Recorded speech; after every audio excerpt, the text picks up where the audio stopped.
Going into this book, I had this idea of Pastor Mike in my head from watching his sermons and following him on social media, that he was just this super cool uncle, Uncle Mike, right? That you see 3-4 times a year at family functions. You see, you're like, hey, Uncle Mike, what's up? You hug him, duck him up, whatever. And you talk to him for a little bit. He'll ask how's school, how's your life, whatever. And it's a family function, so it's great. You fake the funk. Everything's fine. I'm good. I'm fine. And, eat some food, hit a little dance or two, a little wobble, electric slide, whatever. Then the itis starts sitting in and you start, sitting back, relaxing. And then you see him again and it'll be like, how are you really? And when you ask that question, you think about it, that's you're like, oh, you think about it, you're like, it's trash. I'm not good. And you just let everything out that you've been holding in for so long. And in that, expression and letting everything out, he meets it back with just the best advice you've ever heard and that you needed at that time. You didn't realize how much you needed it. He, makes you laugh. He'll give you biblical advice that really speaks to your situation, unlike anything else really, and it was meant for you to hear in that moment. That's how I felt like even before reading this book, and now after reading this book, totally confirmed that idea.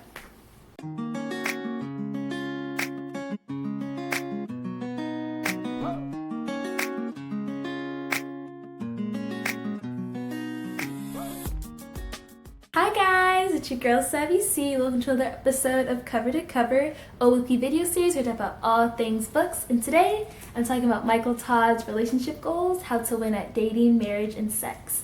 Michael Todd, along with his wife Natalie, are the lead pastors of Transformation Church in Tulsa, Oklahoma, which started in 2015, or their leadership there started in 2015.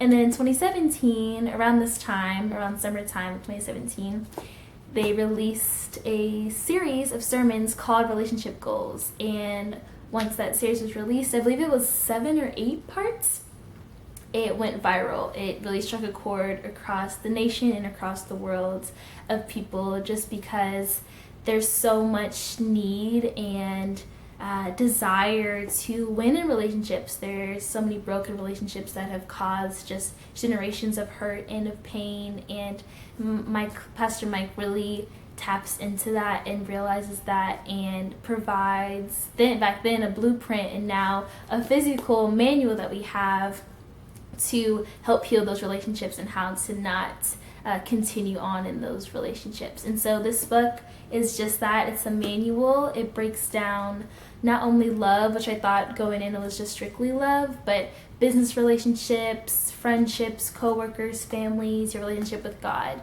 But I'm just going to focus on love right now for this video.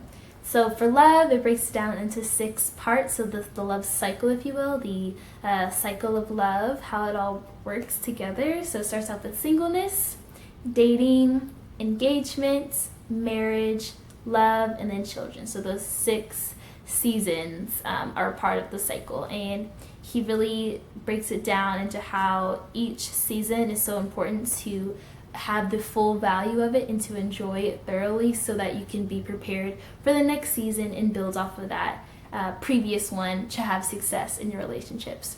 I think what is really striking a chord with people and why this series has been so successful, how this book has become, it's his first book and it's become a #1 New York Times bestselling book, is because, congrats to him about that too, is because of just how honest he is. As a church, he has a saying, or as a pastor, and for his church they have a saying that they're a hot church of being humble, open, and transparent, and that is really refreshing and really needed in Black ministers, I think so, because I really grew up in churches where it was just very judgmental and if you're not doing this, then you're going to hell. If you have sex before marriage, hell. If you aren't paying your tithes, hell. If you don't go to church every Sunday, hell. And it was just very cast off-ish, and it's just God. And then now that I'm older, it's just God does not work that way. That is not how this works.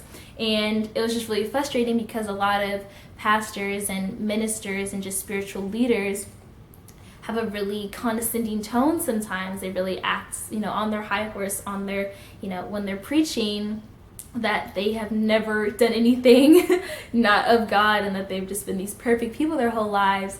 and then they, you know, now have this platform and they to share that, and so it's just really frustrating and hard for people to connect with that. Versus Pastor Mike in this book, and as well as just as a preacher, shows like, hey, no, like I went through this and it was terrible and was trash and I don't recommend it, and that's why now I made this so that you don't have to go through this, because it caused a lot of hurts and pain that could have been prevented if I didn't have God, you know, in it, if I didn't follow these steps in it. And so I really appreciate that. It's very much like, it reminds me of that Lauryn Hill lyric in Doo Wop where she's like, Lauren is only human, don't think I've been in the same predicament. Like, of just the idea of just like, I'm human too, I've been through it too, but now I found God, I found, you know, what he means in my life and how I can just share that in my relationships, and how having God at the center of things really changed the game. So I really appreciate that about this book, and I think that's what is striking a chord with people in this book.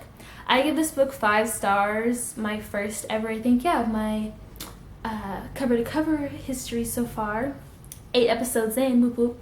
A universal recommendation. I really feel like this is for everyone. All of us might not be in a love-based relationship right now, romantic-based relationship right now, but we have relationships in our lives regardless. From here on out, we're just human nature, that's how it works. So I really recommend this to everyone. It's a great read, you learn so much. There's a study guide too that I recommend you getting. I didn't get one, and I wish I got one, but I always buy my books so I can write in them and take notes and really reflect on everything that's happening and what's in my life and what this really can apply to those relationships, and I'm glad I had this. I don't know if you guys remember that video. It came out, I don't know when it came out, probably, I want to say like my sophomore year of college. It was like this guy, he was in like Best Buy or like Target or some like electronics section of the store, and he was talking about the difference between like juice and sauce. And he was like, you know, the juice is cute, it's cool, it's easy to get, everyone can get it, blah, blah, blah, but the sauce, that's what stays with you. That's the key, that's the life. That's very much, that reminded me of this book. So the juice is like hashtag relationship goals, right? Things on Instagram you see, or on just on social media period, celebrities you see, people you look up to that you see externally of just like, oh wow, they're so perfect, I want to be like that. But then the sauce, the sauce right here. This is the long-term, real deal thing that will help you just, you know, just marinate your life and get your life seasoned and really help you win and just have longevity in relationships, and not have, and just to break generational curses and just heal, you know, decades potentially of healing, of hurting. You can heal decades of hurting and do that. That's all I got for you guys this week. Thank you so much for watching. Be sure to share this video with someone who you think would benefit from reading this book.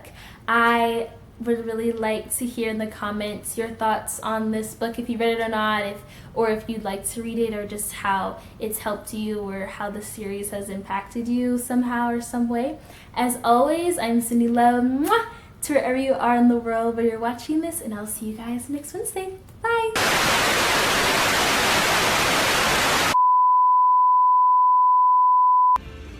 Juice is temporary.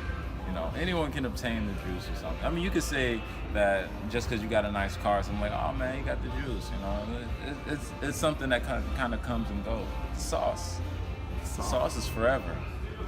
You buy you a Simply Lemonade. How long is that gonna last in your fridge? A couple days maybe. Yeah. That's the juice. How long does barbecue sauce last in your fridge? A while. That's the sauce, man. It sticks around. It's thick. It's hard to move. I'm telling you. There's a difference.